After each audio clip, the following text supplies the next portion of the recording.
Buenos días, saludamos a todas las personas que se conectan a través de nuestro canal de YouTube. El día de hoy vamos a tener nuestra enseñanza titulada Hogar, Dulce Hogar, que está basada en Génesis capítulo 2, versículo del 18 al 25. Pero antes de leer la escritura, queremos tener un pensamiento.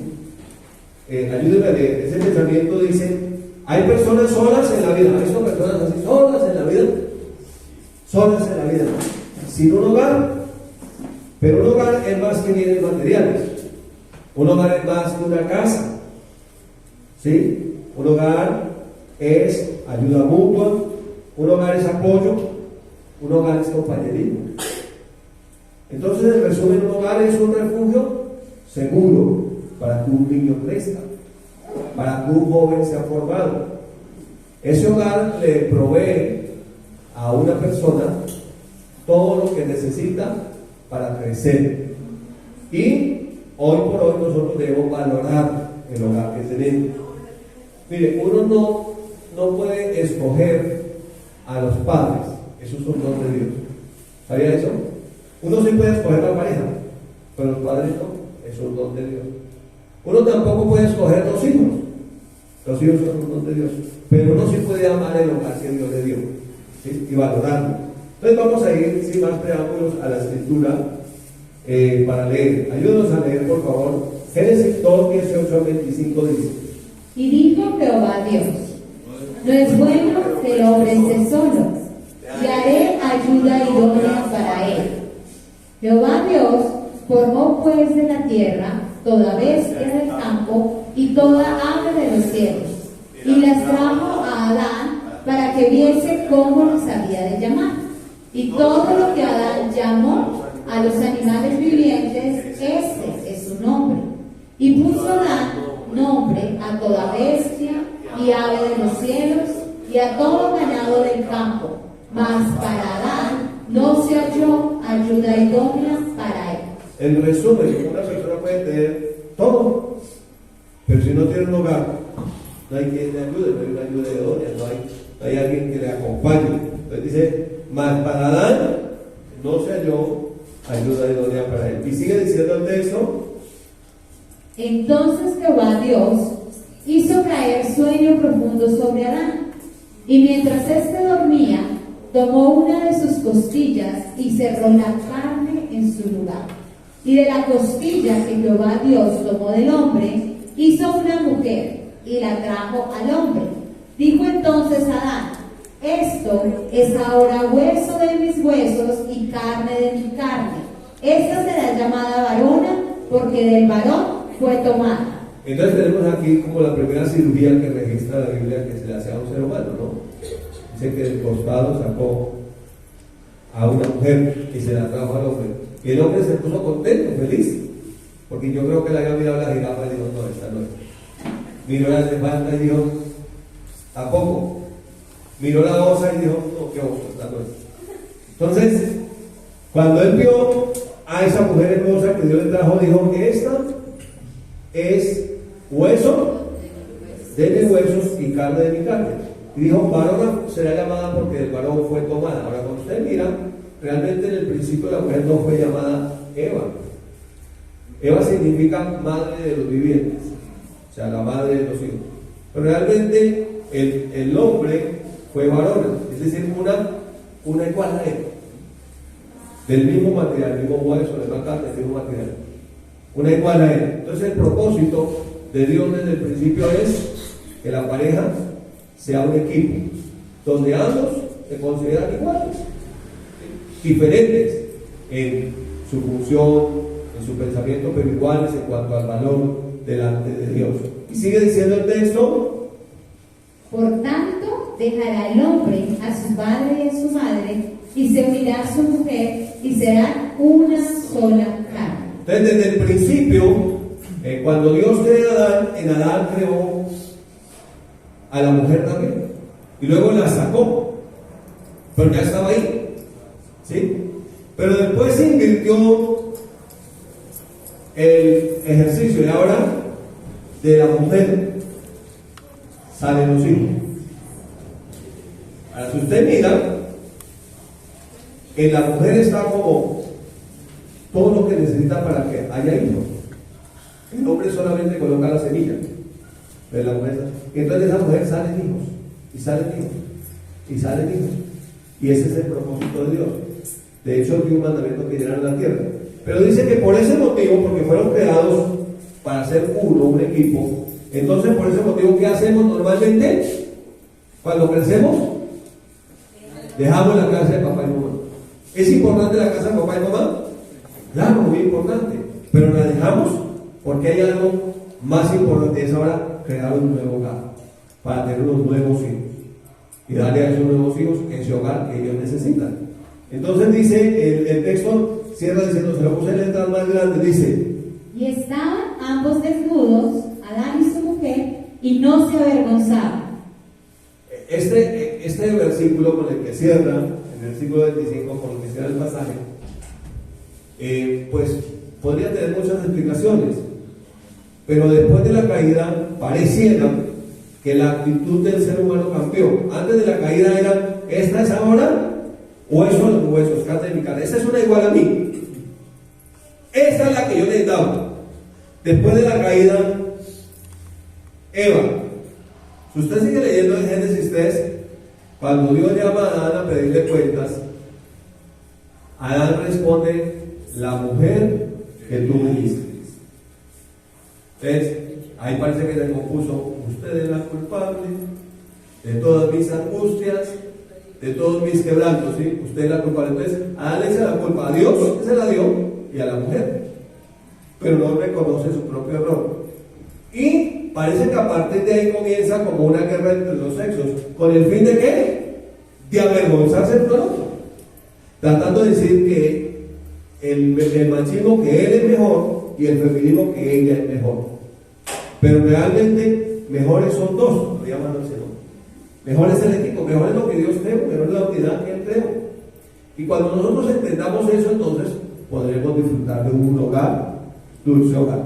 Así que la fórmula para ese hogar, dulce hogar, está definida en la Biblia, es el pacto matrimonial. Dice este pensamiento: es el pacto matrimonial que representa el amor fiel entre Jesús y la Iglesia, sus trascendentales efectos, hijos para toda la vida. Entonces, en Malaquías, que es el último profeta, el último libro del Antiguo Testamento, Dios está bravo con su pueblo Israel. Y una de las cosas que le dice es: por cuanto fuiste desleal para con la mujer de tu juventud y la compañera de tu pacto, fuiste desleal con ella. Entonces, Dios le dice que ni siquiera traiga ofrenda, que no le presente nada a él. Más adelante en el Nuevo Testamento, en 1 Pedro 3:7 dice: maridos, igualmente vivan con ella sabiamente, dando honor a la mujer como vaso más frágil y como apoderada de la gracia de la vida, para que sus oraciones no tengan estorbo. Entonces, pareciera ser que Dios anhela que los dos nos acerquemos a Él como uno solo. Cuando nos damos el valor que Él nos ha dado como iguales y no tenemos entre nosotros una rivalidad y no estamos tratando de avergonzarnos, entonces a Dios le agrada eso. ¿Cuántos son padres que tienen hijos? Los que somos padres, allá, que nos está viendo ahí. ¿A cuántos les gusta ver a sus hijos agarrados peleando? Y que después vayan al del padre y necesito esto. No, pídale perdón a su hermano. ¿Por qué ustedes están peleando con mi hermano? Entonces, cuando uno es padre, pues de alguna manera logra entender lo que el Padre por excelencia, que es nuestro Padre Celestial, está mirando en nosotros. Porque al fin y al cabo todos somos sus hijos. Y para un padre es como complicado eso, ver a los hijos tratando de pelear y avergonzarse el uno al otro, tratando de mostrarlo y demostrarle que es que el uno es mejor que el otro. Y ninguno es mejor, solamente somos diferentes y tenemos el mismo valor delante de Dios. Entonces Dios, para ese dulce hogar, dulce hogar, Él tiene una fórmula, se llama el pacto matrimonial. Todo un contrato es un pacto delante de Dios, de los dos delante de Dios, con un propósito. Dice Malaquías: no hizo Él uno, habiendo en abundancia de espíritu. ¿Y por qué uno? Cuando habla de uno está hablando de esa unidad de los dos. Dice: porque buscaban una descendencia para Dios. Hay algo trascendental que nosotros podemos hacer aquí en la tierra. ¿Sabe qué es? Levantar hijos para Dios. Recuerden que los seres humanos somos eternos. La Biblia dice que Dios puso eternidad en el corazón del ser humano sin que el ser humano alcance a comprender la obra de Dios desde el principio hasta el fin. Entonces nosotros podemos levantar hijos para Dios o levantar hijos para el diablo. ¿De qué depende?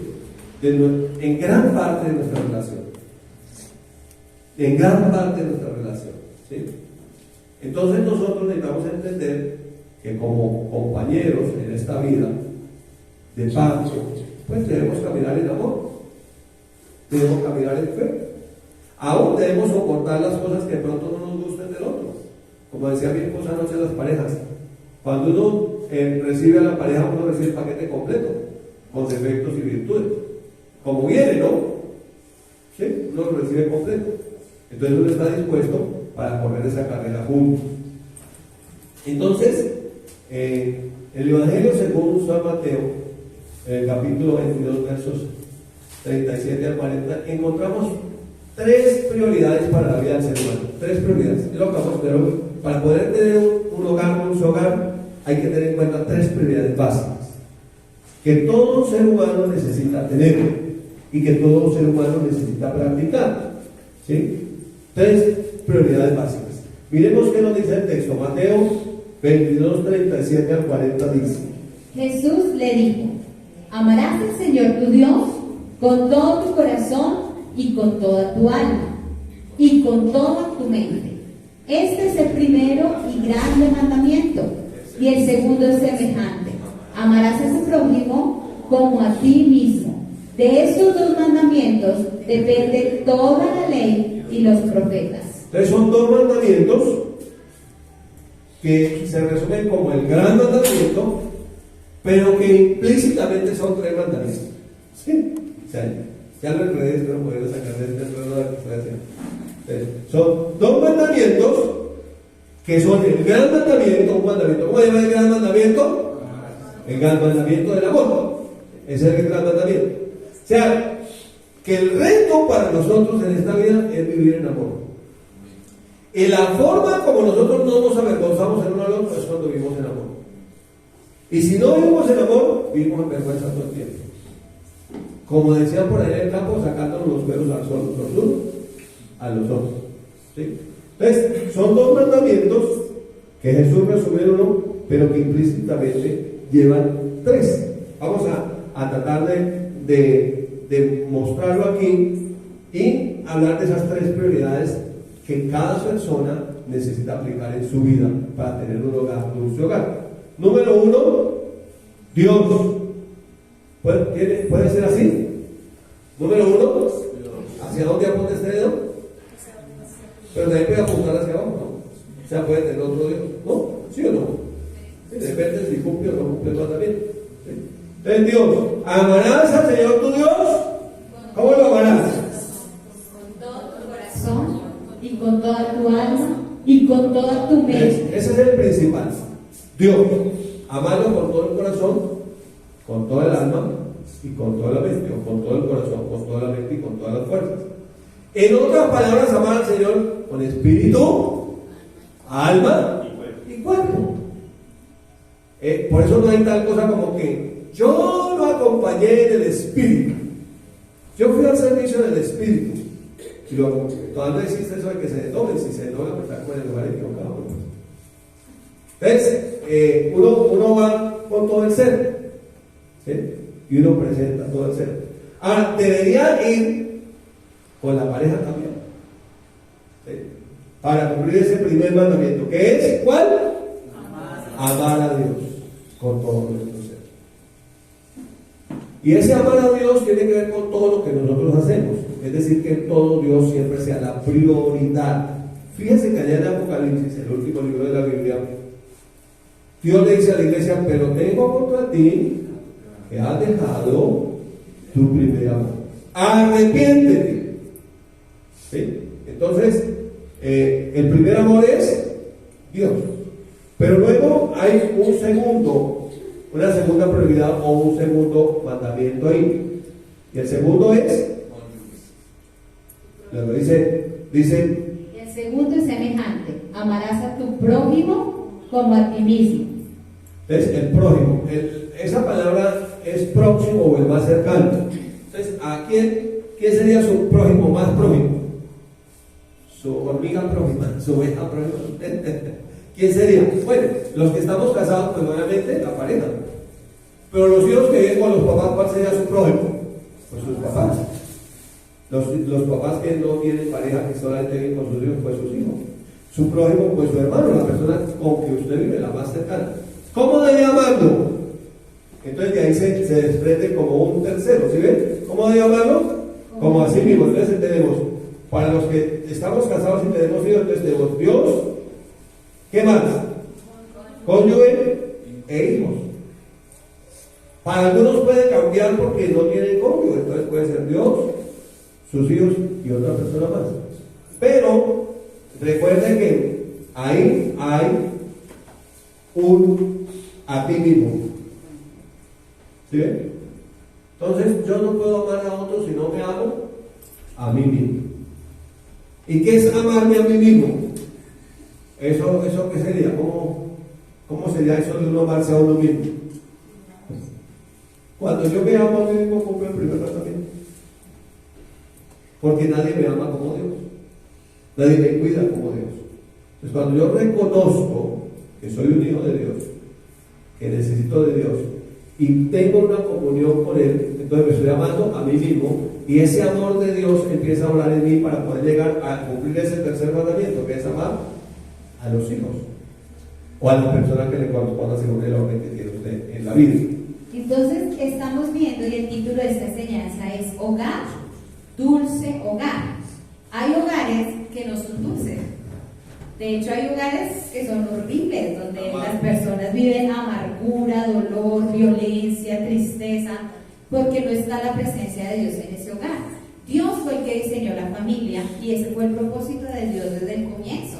Porque Él hubiera podido crear toda la humanidad así como hizo Adán, nos hubiera podido crear a todos de una vez y ya nos hubiera creado a todos en la tierra.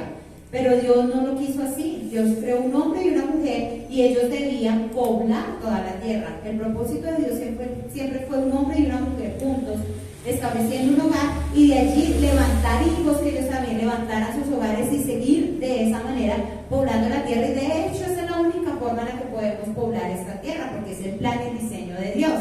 Pero Dios que lo hizo es quien tiene la fórmula de cómo funciona un hogar. Hoy en día, a raíz de la maldad de las personas, de la dureza del corazón, como hablábamos ahorita que hay hogares que son amargos, hay hogares diferentes. Hay hogares donde están los abuelitos con los nietos, eso es un hogar.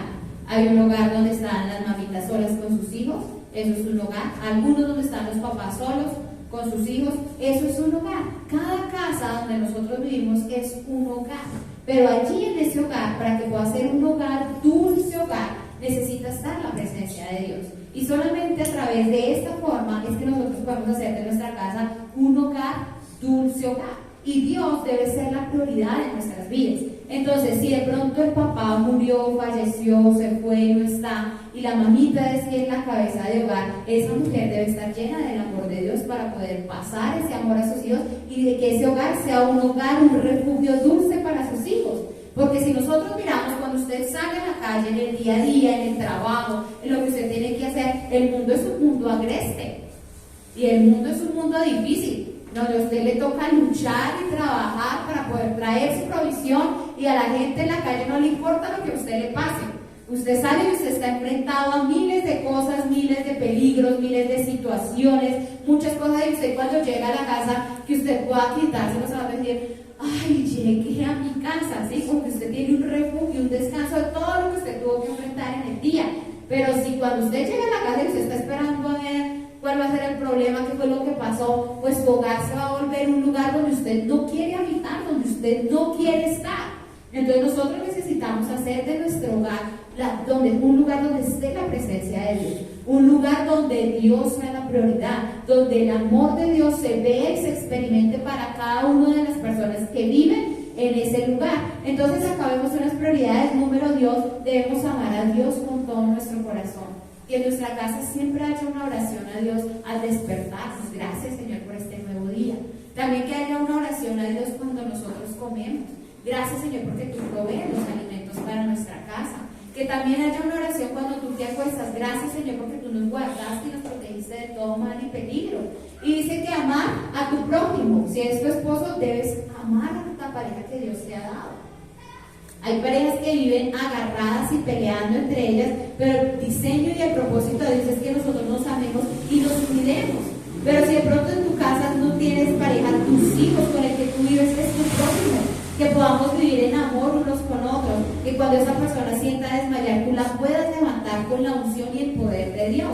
Eso es lo que Dios quiere dentro de una casa. Pero hoy en día, lastimosamente, vemos casas donde lo que reina es el diablo en medio de esa casa, donde el uno quiere atacar al otro, donde el otro está mirando cómo le hacen daño al otro, cómo lo atacan, y ese es el lugar donde nosotros vivimos hoy en día. Y si miramos la sociedad que nosotros tenemos, es consecuencia de eso. Hay jóvenes que no quieren llegar a su casa. Ellos prefieren quedarse en la calle consumiendo drogas que llegar a la casa a ver al papá y a la mamá peleados, agarrados, los hijos con los padres, los hermanos unos entre otros, donde reina el terror, el odio. Pero nosotros necesitamos hacer de nuestra casa un hogar donde reine Dios. Y donde Dios reina es un lugar donde hay amor, donde la pelea tiene que desaparecer, se tiene que ser exterminada. Entonces, cuando nosotros hacemos de Dios nuestra prioridad, por lo segundo es que nosotros vamos a amar a nuestro prójimo y también nos vamos a amar a nosotros mismos. Cuando usted se ama a sí mismo, por ahí decía alguien, es cuidado, usted se cuida. Cuando usted se ama, usted evita estar en pleitos. Cuando usted se ama, usted evita estar en contiendas, porque usted dice, a mí no me gusta eso, no me voy a someter a algo así. Entonces, cuando usted se ama, y puede amar a otra persona de la misma manera como usted se ama, y puede amarla y respetar. Entonces, estas tres prioridades son tres principios prácticos para que usted tenga un hogar con su hogar. Si los practicamos, tenga la seguridad que su hogar va a ser diferente. Entonces vamos a ir con el primero de los tres, y es amar a Dios con todo nuestro corazón, con toda nuestra mente y con todas nuestras fuerzas. El apóstol Pablo le escribe a su hijo Timoteo en la segunda carta, en el capítulo 1, versos 3 al 7, dice: doy gracias a Dios, al cual sirvo desde mis mayores con limpia conciencia, y sin cesar me acuerdo de ti en mis oraciones noche y día. Mire, lo que decía mi esposa, eso es una familia que ora, ¿no? Y en noche dice: deseando verte al acordarme de tus lágrimas, para llenarme de gozo, trayendo a la memoria la fe no fingida que hay en ti. Mire, es una fe no fingida.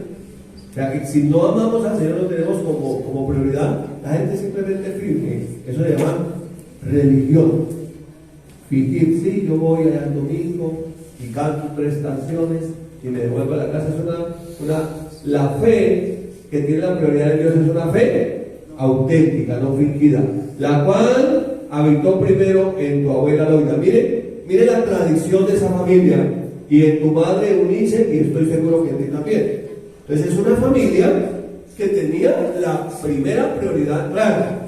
La abuelita tenía una fe auténtica, le impartió esa fe a su hija, la hija a su nieto, y ese nieto tenía esa misma fe auténtica.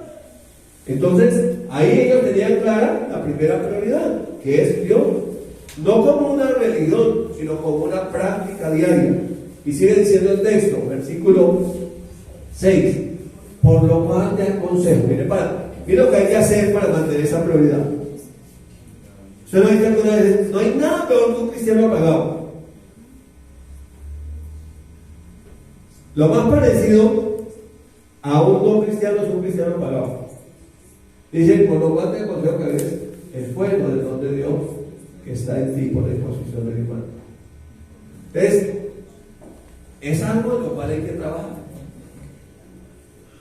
avivando ese fuego. Es fácil que el fuego se apague. ¿Cuándo? Cuando lo dejamos apagar. Los que nacimos en el campo y cocinamos con leña, no sé si usted los que están en internet, si usted sepa qué es leña, no mentira. Si usted de pronto nunca ha vivido en el campo, no sabe que la leña es un combustible que sale de los árboles. Pues usted simplemente abre la llave de gas y prende ahí su fogón, su estufa, y tiene fuego. Pero en el principio no fue así. En el principio uno hacía a nosotros nos tocaba levantarnos a prender candela, y eso era difícil, prender candela, sobre todo cuando la leña estaba mojada. Y nosotros desde muy pequeños, nosotros los tres primeros somos varones en mi casa, y nos levantaban a prender candela, y a veces nosotros llorábamos prendiendo candela, porque nos preocupaba que los padres se levantaran y no hubiéramos podido prender la candela. Entonces hay que trabajar en avivar el fuego, eso cuesta. A ese le cuesta a uno lágrimas, avivar el fuego. Y lo más fastidioso es cuando uno se está apagando, que le digan, oiga, pero te veo como apagado. ¿Sí estás orando? ¿Cómo está tu relación con Dios? Y eso es lo que más nos molesta a veces. Entonces, avivar el fuego del don de Dios. Es un todo, pero hay que cuidarlo, hay que avivarlo. ¿Pero por qué podemos hacerlo? Porque no nos ha dado Dios espíritu de cobardía. Por allá, terminando la Biblia, en el Apocalipsis aparece una lista de los que no heredarán el reino de los cielos. Y el primero enlistado son los cobardes. Dice, pero los cobardes e incrédulos. Y luego sigue la lista de más y más características. Dice, no heredarán el reino de los cielos. Pero aquí dice que no nos ha dado Dios espíritu de cobardía, sino número uno, de poder. Entonces, tú puedes avivar el fuego. ¿Pueden creerlo? ¿Puedes decirlo? ¿Yo puedo avivar el fuego? ¿Podemos avivar el fuego? Puede que pronto lo estemos apagando, puede que nos cueste lágrimas tratar de encender la hoguera, pero podemos hacerlo. Todo lo puedo en Cristo que me fortalece. Pero también dice que espíritu de amor. ¿Para qué? Para amar al Señor con todo nuestro corazón. O sea que realmente el amor genuino con el que amamos al Señor es el mismo amor que Él nos dio. Porque el que nosotros teníamos el amor natural es muy poquito y defectuoso, pero el verdadero es el amor de Dios. Y de dominio propio. Hoy tengo un sueño, no quisiera orar hoy, no quisiera ir hoy al servicio, hoy no, pero nos dio Dios un espíritu de dominio propio. O sea, ¿podemos? ¿Yo no? ¿O no podemos? ¿Podemos o no podemos? Primera prioridad entonces, Dios. Y eso tiene que ver con este libro que se llama. Existía un libro en la antigüedad. Esto parece una historia, ¿no? Existía un libro en la antigüedad que era de hojas. Normalmente su pasta era negra y decía Santa Biblia. Ahora existe digital, pero es la misma palabra. Simplemente que cambiamos de época. Si usted no tiene el libro, aquí yo tengo el libro, pero usted tiene la palabra. No importa si la tiene digital o si tiene el libro.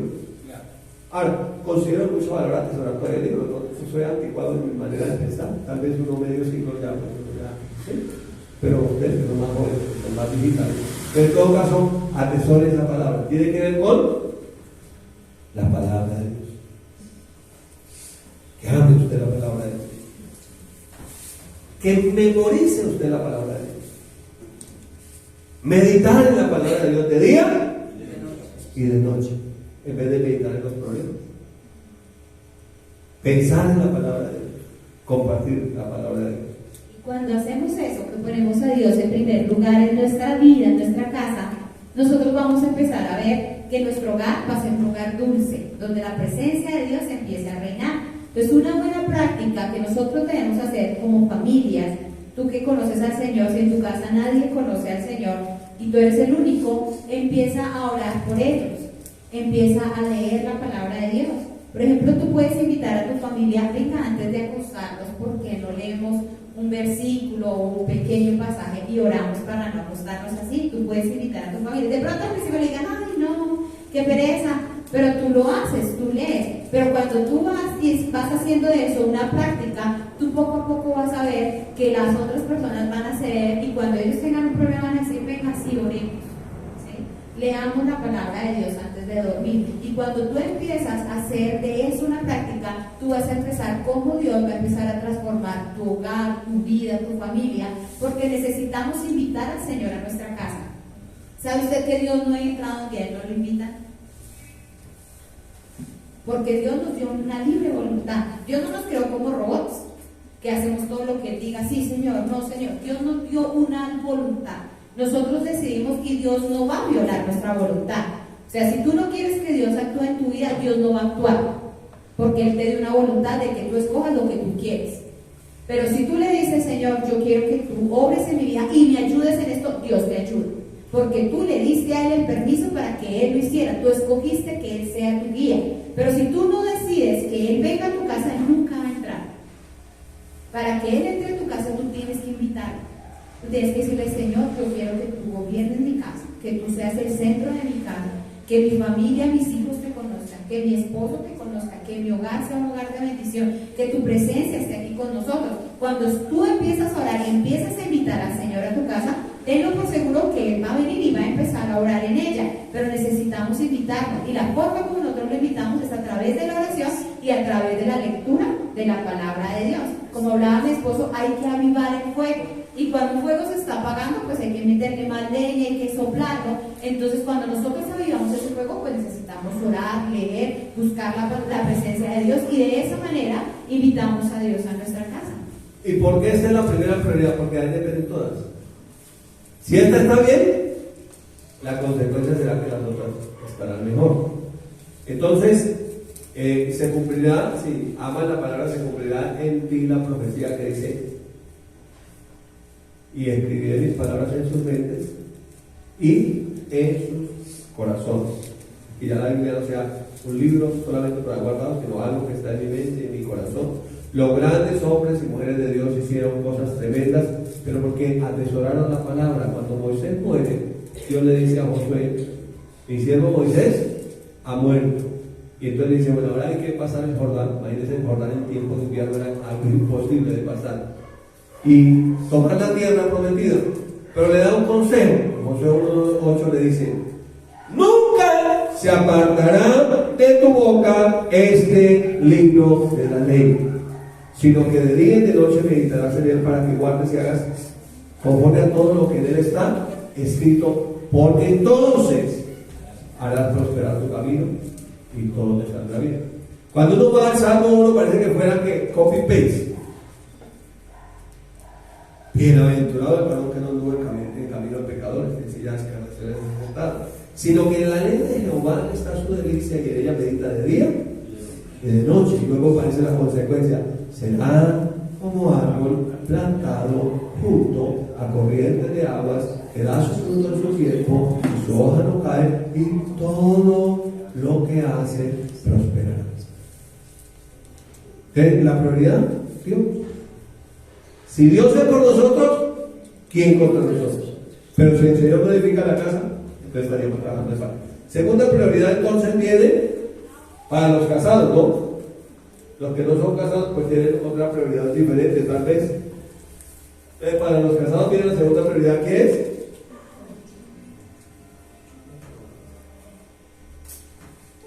¿Cuál es la segunda prioridad para los casados? La conyugal. Lo cónyuge, la conyugal. Los cónyuges, ¿cierto? La pareja, la segunda prioridad para los casados.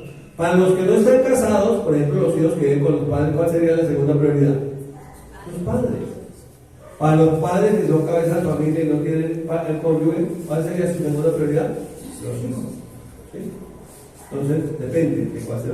Y lo que dice Proverbios, capítulo 17, verso 17. En todo tiempo ama el amigo, y es como un hermano en tiempo de angustia. Entonces, ¿cuál es el consejo? Sean amigos, no enemigos. ¿Quiere usted tener un hogar con su hogar? Sean amigos con su cónyuge. Sean amigos, no enemigos. Porque en todo tiempo ama al amigo. Y el mandamiento es amar a Dios, pero también amar al prójimo. Ame a su prójimo. Luego dice en Amós 3:3 una pregunta que al mismo tiempo es una afirmación. ¿Andarán dos juntos si no estuvieren de acuerdo? Entonces la respuesta lógica es no. Entonces, segundo consejo, pónganse de acuerdo. El problema es que a veces uno tiene una expectativa de algo, pero no le comunica a la otra persona, entonces uno se imagina. Entonces, por ejemplo, pues como este es el mes del amor y la amistad, yo creo que me va a dar tal cosa, me va a dar un regalo, ¿verdad? Pero no dijo nada. Yo estaba pensando y no le dio nada. ¿sí? Entonces, pónganse de acuerdo. Van a salir, pónganse de acuerdo. Van a ir a almorzar a un restaurante, pónganse de acuerdo a cuál. Ay, no, yo quería ir al Lenoir y no me llevaron al Lenoir, yo quería al Lenoir. Pues dígale que quiere ir a ese restaurante, si a usted le gusta. ¿Sí? Entonces, pónganse de acuerdo. Y entonces ahí vemos en la prioridad, que tu segunda prioridad, que es con la persona con que tú vives, que dice en todo tiempo ama el amigo. El amor debe ser en todo tiempo, porque a veces uno tiende a amar cuando todo va bien. Pero cuando pasa algo, no, ya no, mire a ver qué hace. Y cuando una persona en el hogar se equivoca, pues usted y mire qué hace, sino que dice en todo tiempo.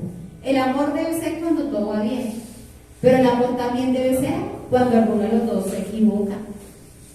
Ahí también debes tú levantar a esa persona o a tu pareja en amor. Es más, la palabra de Dios dice que el amor cubrirá multitud de pecados. Por ejemplo, cuando nosotros vivimos con nuestros hijos y nuestros hijos la embarran, yo digo que no hay nada más doloroso para un papá cuando los hijos hacen todo lo que usted le dice que no hagan, ¿cierto? Porque usted les aconseja y usted quiere que les vaya bien. Y cuando a ellos les va mal, y uno los mira y uno se va como cogerlos y hace un golpe para decir, oiga, entienda lo que yo le digo, ¿sí? Pero si los hijos se equivocan, nosotros necesitamos restaurarlos con el amor de Dios. Y no caerles encima con todo el peso, ay, por lo que hizo, sino que el amor de Dios sea el que lo restaure. Y el amor de Dios, decir, bueno, aunque te equivocaste, necesitas salir de eso y ayudar a que la persona se levante. Porque debemos entender que ninguno es perfecto. Uno tiende a pensar que como uno es el papá, o como son los hijos, o como es el esposo, o como es la otra esposa, tiene que hacer esto, tiene que hacer aquello, pero uno se equivoca. Uno como esposo se equivoca. Uno como papá se equivoca. Los hijos también se equivocan. Pero cuando en nuestro hogar, a pesar de las equivocaciones, a pesar de las fallas, reina el amor y podemos levantarnos y decir en todo tiempo amar, es cuando podemos tener un hogar, dulce hogar. Por ejemplo, uno como pareja, que si uno la embarró, uno puede decir, ay, la embarré, y el esposo no le caiga encima con todo el peso, sino que le diga, pues sí, se equivocó, ya qué vamos a hacer, ¿sí? Dijo una viejita, la embarramos, María Ramos, pues ya qué vamos a hacer, sigamos ¿sí? adelante. Que podamos caminar juntos a pesar de lo que pueda suceder. Mira lo que dice Proverbios 19:14 en la nueva versión internacional. Mira lo que dice, voy a leerlo yo, es para mí. Dice, la casa y el dinero se heredan de los padres, pero la esposa de amor de cabalenta inteligente es un don del Señor. ¿Saben qué hace la esposa inteligente? Busca primero el reino de Dios y su paz. ¿Saben qué hace la esposa inteligente? Edifica la casa, porque ella tiene una comunión con Dios, tiene clara la primera prioridad. La esposa inteligente es un don de Dios. Mujeres que están aquí, las que nos ven a través de internet también, la Biblia no dice que el hombre edifica la casa. La Biblia dice que la mujer la edifica. Permítame que hoy te tome la botella de quité la lectura y cosas, pero yo tengo que dar testimonio de que Dios me dio una mujer inteligente. Es una mujer inteligente, es una mujer que ora, es una mujer que busca la presencia de Dios, es una mujer que me ha enseñado. Yo era un chico bien, les decía ayer a las parejas, yo era un chico bien, pero bien jodido. Pero Dios me dio una mujer inteligente. La mujer inteligente es aquella que busca la presencia de Dios y dice como la mujer del flujo de sangre, hasta que no toque el borde de su manto, a pesar que todo el mundo se oponga, usted corre. Usted va a ver la gloria de Dios. Y lean la Biblia, que la Biblia está llena de testimonios de mujeres inteligentes. La mujer inteligente es un don de Dios. Esa es la mujer sabia. ¿Sí? Y podríamos decir mucho, pero el tiempo en televisión es muy corto, entonces les dejo ahí ese pensamiento. Mujeres que hacen el bien, uy, qué alegría, no griten tanto, mujeres inteligentes, sabias. Mire el consejo que hay para la pareja en Colosenses 3:18-19. Esposas, sométanse a sus esposos como conviene en el Señor. Esposos, amen a sus esposas y no sean duros con ellas. Entonces, ahí hay para los dos. ¿Cuál es el deber de la esposa? Dice, sométase a sus esposos como conviene al Señor. Esta palabra a veces ha sido muy mal usada dentro de la iglesia. Por eso es que muchas personas dicen, uy, no, yo por allá no voy, ¿sí? Porque dice que la esposa debe estar sometida al esposo y nosotros tenemos un mal concepto de lo que es someterse. Sí, porque lo tenemos conforme al mundo. Uno piensa que someterse es como que usted tiene una carga encima y le toca agacharse y doblarse y lo que él diga, sí, Señor, no, Señor. Que usted no pueda dar su opinión, sino que usted todo lo que él diga lo tiene que hacer, pero eso es equivocado. La palabra de Dios, cuando habla de sumisión o de someterse a, la palabra en el original habla de estar bajo la visión o bajo la misión de. Dios ha creado al hombre para ser cabeza y para ser líder. De hecho, si usted mira, para el hombre es muy importante trabajar, porque ellos son los que proveen, los que tienen como la visión que Dios les ha dado para la casa. Ese es el diseño original que Dios les ha dado. Cada hombre tiene una visión dada por Dios. Y la palabra de Dios dice que Dios nos creó a nosotras como mujeres, como esa ayuda idónea, como esa ayuda que Dios proveyó para que ellos puedan llevar a cabo esa visión que Dios ha puesto. Por eso usted ve que nosotras como mujeres nos podemos adaptar a cualquier situación. Podemos fluir, sea cual sea la situación, podemos amoldarnos a ellos, podemos hacer esto, podemos hacer aquello, porque Dios nos creó como esa ayuda.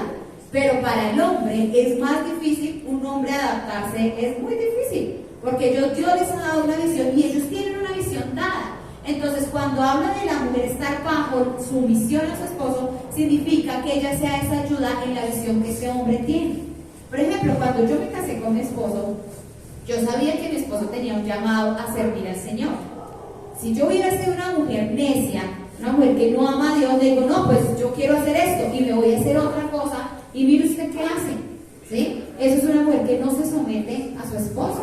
Pero una mujer que se somete a su esposo es aquella que dice, bueno, ¿cuál es tu visión? No, Dios me llamó a servirle, entonces yo te voy a ayudar y te voy a apoyar en esa visión que tú tienes de servir al Señor. Entonces yo trabajo en pro de esa visión que Dios le ha dado a él, estoy con él ahí, hombro a hombro, trabajando, llevando a cabo el plan que Dios le dio para él. Cada hombre tiene un llamado y una visión dada por Dios. Sí, de pronto no es hacer pastor, no es hacer, no importa el trabajo que tenga tu esposo, tú eres esa ayuda para que él lo pueda hacer mejor, para que él pueda sacar adelante su familia. Tú eres esa ayuda que está ahí al lado de él para impulsarlo, para que el hogar vaya avanzando y para que esa misión se pueda llevar a cabo. Ustedes ven que un hombre cuando es soltero, él tiene cierta visión y él prospera de alguna manera. Pero cuando un hombre y una mujer se casan, ellos hacen una fuerza poderosa y por eso a veces la gente cuando ve un hombre que se casa dice, uy, por fin sentó cabeza. ¿Por qué le dicen eso? Porque ven que la mujer es como un polo de tierra que lo ayuda a avanzar hacia el propósito que él tiene con su hogar. Entonces eso es lo que hace una mujer que se somete a su esposo. Es una mujer que está ahí trabajando con él lado a lado en la visión. No significa que usted no pueda dar su opinión, al contrario. Cuando Dios nos creó como ayudas idóneas, nos creó opuestas a él para que nosotros pudiéramos ver las cosas que ellos no ven. Hay hombres, los hombres ven cosas que nosotras como mujeres no vemos. Ellos son más racionales, más lógicos, ellos son, no, pero es que esto es así, y uno con el corazón uno dice, no, pero es que, porque a uno le duele, porque uno es diferente a ellos, ¿sí? Pero tanto la visión del hombre como la visión de la mujer son muy importantes. Y cuando habla de sumisión, habla de un trabajo en equipo. Usted cuando va a una empresa, todos no son jefes. Hay uno que es el jefe y todos los demás trabajan al ritmo del jefe. No quiere decir que el jefe usted lo negrero, lo está sometiendo ni nada, no, están trabajando para una visión. Lo mismo es en el hogar. Dios le ha dado al hombre la visión, él es el líder, es la cabeza, él es el que dirige, pero nosotras como ayuda idónea somos fuerza trabajadora que vamos a ir llevando a cabo el plan y la visión, ¿sí? Y a los esposos dice que amen a sus esposas, y un detalle que ustedes subrayan en su Biblia, y no sean duros con ella. ¿Saben cómo usted destruye a una mujer? Siendo ordinario, duro, violento, agresivo. En palabras de mi esposa sería guacho. En palabras en el campo que nos enseñaron sería guaricho. Bueno, traducción para los que están en internet, eso significa un hombre sin inteligencia, un hombre sin valor. ¿Sí? Entonces, cuando nosotros entendemos que es el amor, aquí la clave ¿cuál es? Dice, esposos, amen, o sea que es el amor. La única forma como nosotros logramos llevar un matrimonio adelante es el amor. Pero recuerden que nosotros no tenemos absolutamente nada que dar, muchachos. ¿Están aquí todavía? Si no estamos conectados a la cabeza. La Biblia tiene un orden de autoridad. Dice que Dios es la cabeza de Cristo. Dios Padre es la cabeza de Cristo. Cristo es la cabeza de todo varón y el varón es la cabeza de la esposa. Entonces, escuchen esto, muchachos, es un consejo. Nunca exijan a su esposa someterse. Eso es ser duro. Eso es lo que estamos diciendo que no debe hacer. Lo que va a suceder es que si usted está sometido a Cristo, la mujer se va a someter a usted. Porque la unción estará sobre su vida. Ahora, en Cantares habla la palabra de Dios del amor, ese amor que nos une, y dice así: fuerte es el amor como la muerte, y tenaz la pasión como el sepulcro. Es un fuego ardiente del amor. Ni las muchas aguas pueden apagarlo, ni los ríos pueden extinguirlo. O sea que ahí, ¿cuál es la clave? El amor. Pero no el amor humano natural, es la fuerza del amor. La fuerza del amor es que Dios nos amó tanto que dio a su Hijo. La fuerza del amor es que su Hijo, siendo Dios, se sometió a ser una semilla que fecundara un óvulo de una mujer virgen y naciera siendo un bebé y viniera a morir en la cruz. ¿Cuál es ese amor de Dios? El amor de Dios dice que el mal caiga sobre mí, no sobre la otra persona.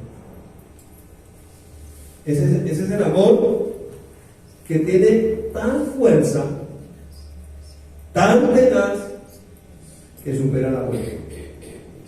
Tan fuerte y tan ardiente que ninguna agua puede apagar.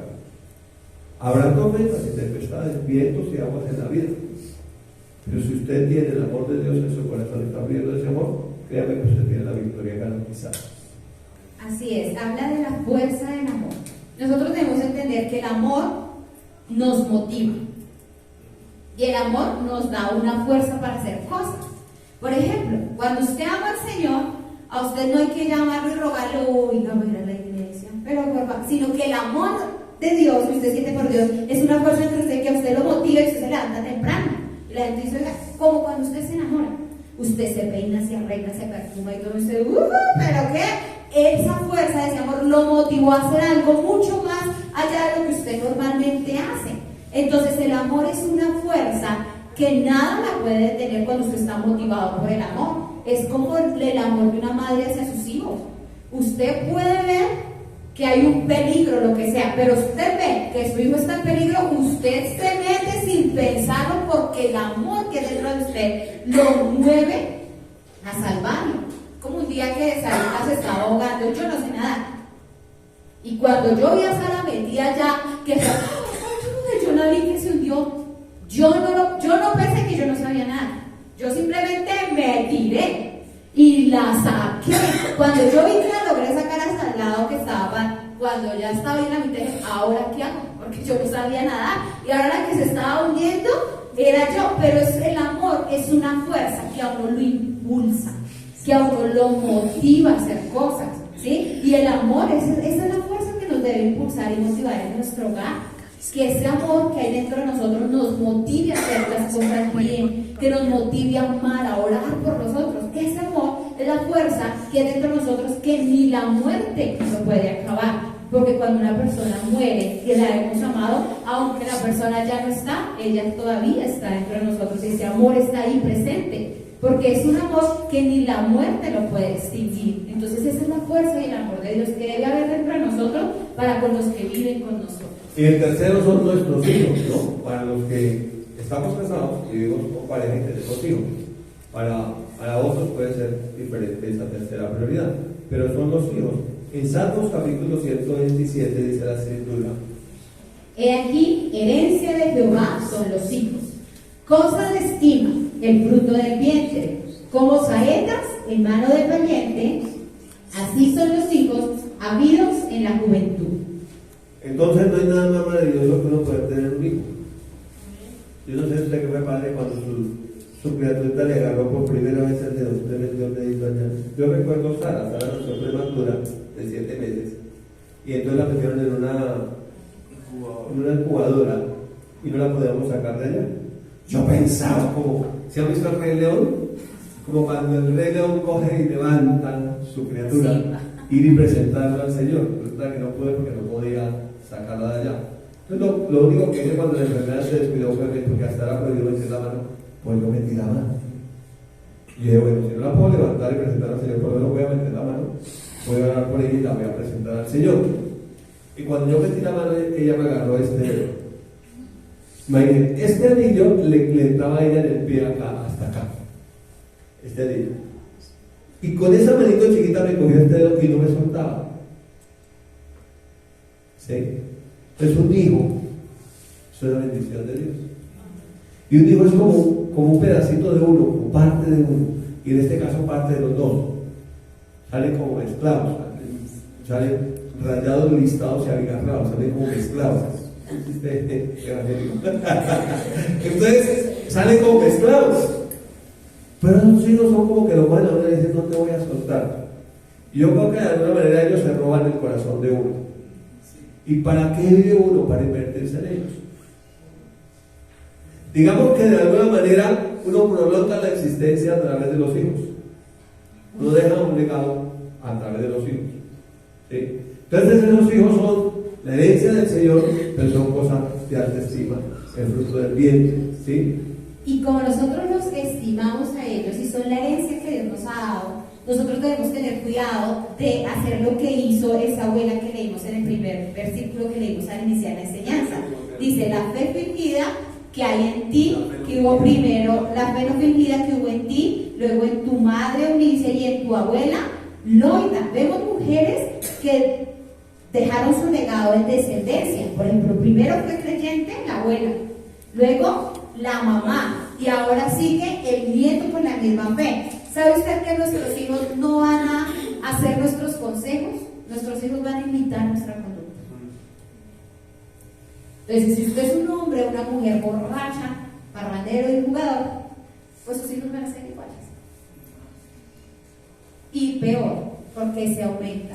La palabra de Dios dice que bendice hasta la tercera y cuarta generación, con la maldición también va hasta la tercera y cuarta generación. Por ejemplo, cuando usted ve que hay papás, que el papá borracho, el hijo borracho, el nieto borracho, y usted va a ver que siempre la descendencia, el papá era borracho pero no tanto, el hijo ya fue más borracho que el papá, y así va sucesivamente y va siendo cada vez peor, porque la conducta es una herencia que uno le pasa a sus hijos. La forma como usted vive es como usted está modelando cómo es la vida de sus hijos. Sus hijos van a aprender por lo que ellos ven, porque ellos están con usted las 24 horas. Entonces, si usted como mamá grita, pues el niño también grita. Si usted es grosero, pues el niño también es grosero. Porque para ellos es normal, porque ese es el ambiente en el que ellos viven. Si ellos en su casa ven eso, para ellos eso es normal y ellos no lo ven malo, así sea malo, porque en su casa están viendo que su casa es normal, entonces para él es normal. Entonces los hijos son una herencia que Dios nos ha dado, pero ellos van a heredar lo que nosotros somos. Por eso nosotros debemos ser hombres y mujeres de Dios.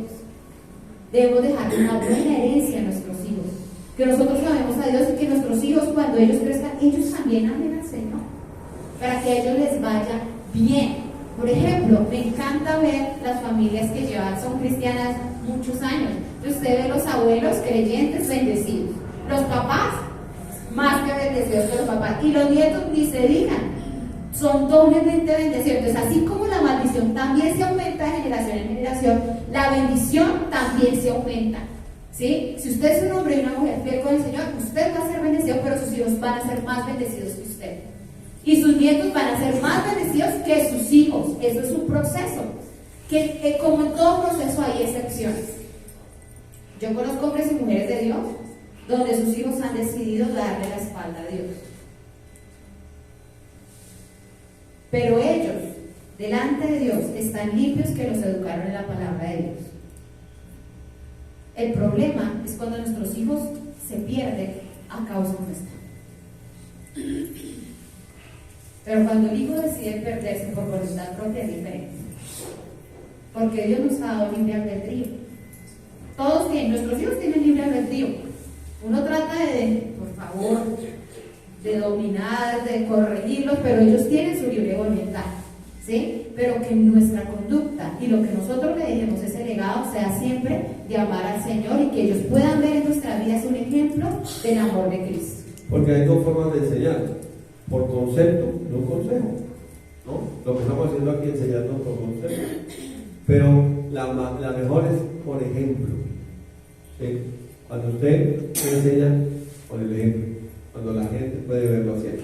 Hay varios consejos de la palabra de Dios para los padres y los hijos, pero en Efesios 6 hay unas perlas de gran precio. Dice así la palabra: Hijos, obedeced en el Señor a vuestros padres, porque esto es justo. Honra a tu padre y a tu madre, que es el primer mandamiento con promesa. Entonces aquí hay dos aspectos para los hijos. Cuando son pequeños, ¿qué deben hacer los hijos? O sea, mientras viva bajo este techo, ¿qué va a hacer? Obedecer. Así tenga 18 y más, porque todavía está bajo esa autoridad. Obedecer. Pero cuando ya crece, entonces honrar. Honrar ya tiene que ver con sustancia, honrar ya tiene que ver con tiempo, tiene que ver con talentos, tiene que ver con tesoros. Es aquel hijo que honra al padre, el que de su trabajo le da algo al padre, le da bien al padre. Entonces, esos dos mandamientos, uno es para cuando está, porque uno no puede esperar que el hijo ya casado le haga caso en todo lo que uno le dice. O sea, ya usted no tiene este dominio. Bájate de la nube. ¿Sí? Es que mi hijo ya si tenga 50 años, no, ya no. Le tengo noticias, ya tiene un nuevo hogar. Pero cuando está bajo nuestra autoridad en la casa, sí, debe obedecer. Cuando ya salió de la casa, si es inteligente, debe honrar. Porque si él honra, le irá bien, prosperará, tendrá la vida. Qué triste es que un hijo esté viviendo económicamente bien y los padres aguanten hambre. Qué terrible eso. Que el hijo no honre a los padres, entonces honra a los padres. Y ahora hay un consejo ahí para los padres, en el verso 4. Y vosotros, padres, no provoquéis a ira a vuestros hijos, sino criarlos en disciplina y amonestación del Señor. Para una explicación sencilla de ese versículo es no abusar de la autoridad. ¡Ay, que yo soy su papá! Había casos, ¿no? Eso eran casos, le ponían piedra en el cuello, ¿no? Que yo soy su papá, no es. ¿Sí? Que yo soy su papá. Eso es del diablo. ¿Cómo va a hacer eso? Aquí hay cosas, o sea, que un padre no debe hacer como el pellizco retorcido. Eso no lo hace un padre cristiano, ni tampoco una mamá cristiana. La risa del tigre, no quiero hacer la risa del tigre. ¿Sabe qué es la risa del tigre? Le voy a dar esta mesita de aquí y le hace así para ¿sí? Le decía, venga, me voy para acá. Encendido carro viejo, duro así, fuerte. Eso no lo debe hacer un padre. Pegar una palmada o una cachetada a un hijo, eso no debe hacer un padre. Eso es una ofensa. La Biblia da formas para disciplinar a los hijos y para corregir. Y habla de la vara, de la corrección. Y hay hasta cierta edad donde uno corrige a los hijos con una vara. Cuando ya el chino es grande como uno, ya usted le pasó el tiempo de corregirlo con vara, ya usted qué va a hacer. ¿Sí? Entonces, uno tiene que saber que no puede abusar de la autoridad. Y habría mucho que decir ahí, pero básicamente por tiempo. Para cerrar ahí, por ejemplo, la corrección siempre debe hacer con amor. Lo que pasa es que cuando uno le da rabia, uno tiende a corregir a los hijos con ira. Entonces, en el momento que pasa, usted está elevado y usted lo agarra y le da, pero pues ya eso es cierto. Se llama venganza. En cierto punto Sí. maltrato. Cuando usted Venganza. está estresado, tiene muchas cosas y el niño viene y dice, ¡ay! Le pega el grito y lo golpea porque simplemente usted está en una situación difícil. Eso hace parte del maltrato hacia los hijos. Ahora, Uno debe. Nosotros heredamos de nuestros padres por ignorancia y culturalmente eso. Me fue mal en el trabajo, entonces llegaba a la casa y todo iba a que lleve, pobre chiste, no tenía nada que ver. Entonces nosotros sí debemos corregir a nuestros hijos, debemos saber cómo hacerlo, pero también hasta dónde, sin abusar de la autoridad. Entonces dice la palabra de Dios: crear a tus hijos en disciplina y amonestación del Señor. En nuestra casa deben haber reglas y normas, porque las reglas hacen parte del amor y del control para que ellos no se desenfrenen. La palabra de Dios dice que un pueblo sin visión se desenfrena, y una casa donde no hay reglas, cualquier cosa es permitida. Entonces nuestra casa debe tener reglas, y nuestros hijos deben conocer cuáles son las reglas. No se puede decir groserías, no se puede gritar, debes enseñar cuáles son las reglas. Cuando una regla se incumple, si no fue grave, hay una sanción. O sea, decirle, bueno, estás castigado porque hiciste esto. Pero si ya el niño es terco y necesita un embarazo, la palabra de Dios por eso hizo una zona más gordita que el resto, y que tiene muchas terminaciones nerviosas, y esa es la forma, la zona donde Dios dice que uno debe corregir a los niños.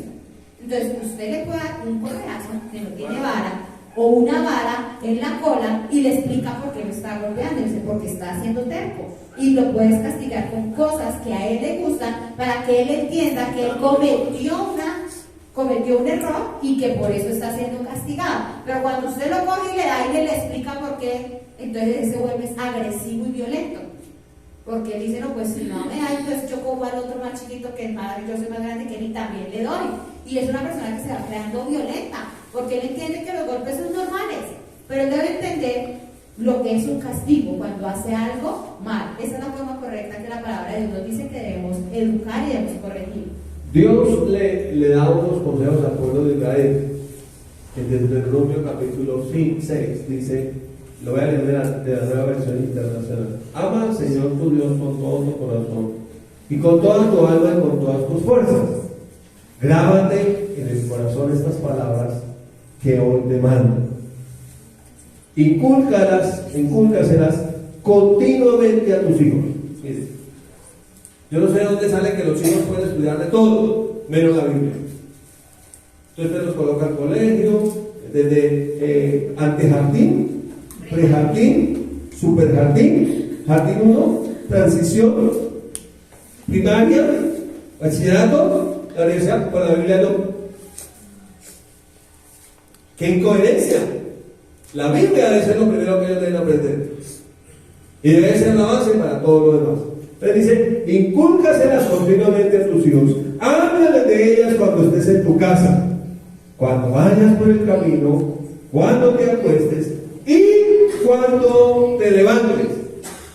O sea que los maestros, los docentes de nuestros hijos somos nosotros, y nosotros hemos delegado esa tarea a otras personas, pero nos corresponde a nosotros entonces enseñar a nuestros hijos. De esa manera nosotros tendríamos un hogar, dulce hogar. Mire de dónde viene esa palabra hogar, viene de la palabra hoguera. Mire el significado de esa palabra hoguera.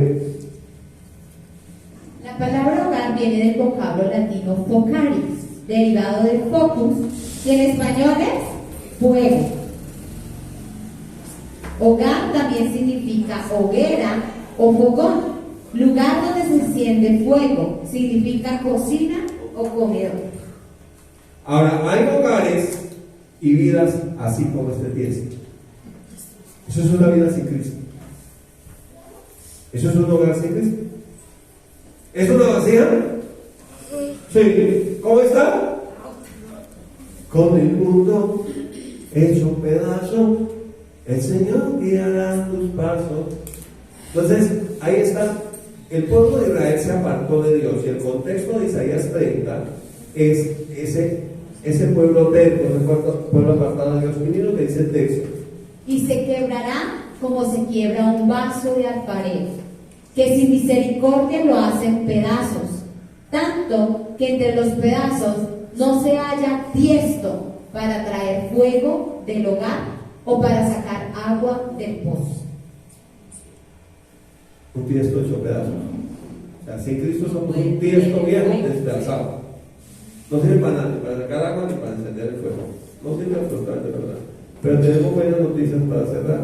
Santiago, en el capítulo 9, versos 17 y 18 dice: toda buena dádiva y todo don perfecto desciende de lo alto, del Padre de las luces, en el cual no hay mudanza ni sombra de variación. Él, de su voluntad, nos hizo nacer por la palabra de verdad, para que seamos primicias de sus criaturas. Si usted está en Cristo, usted no es un Cristo viejo ni nuevo. Usted es una criatura, hijo de Dios, nacido de nuevo por la gracia de Jesucristo. Con esto en mente queremos orar esta mañana por las familias. Y voy a invitarle a usted que se coloque en pie para orar por las familias. Queremos orar una escritura muy conocida que es Efesios 3, 14 al 19. Con esta palabra te bendigo en el nombre poderoso de nuestro Señor